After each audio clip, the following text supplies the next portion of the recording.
যদি রিকমেন্ডার ভুলবশত ভুল তথ্য প্রদান করে রিকমেন্ডেশন লেটারে, তাহলে কি করব?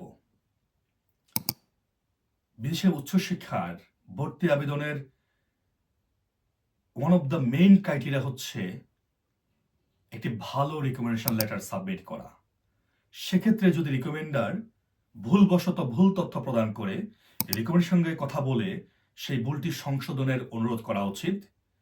যদি সংশোধন সম্ভব না হয় এবং তথ্যটি খুবই গুরুত্ববহ হয়, তাহলে বিকল্প রিকমেন্ডারের কাছ থেকে নতুন রিকমেন্ডেশন লেটার নেওয়া উচিত। ভুল তথ্য দিয়ে আবেদন করলে তা ভবিষ্যতে আপনার জন্য সমস্যার কারণ হতে পারে।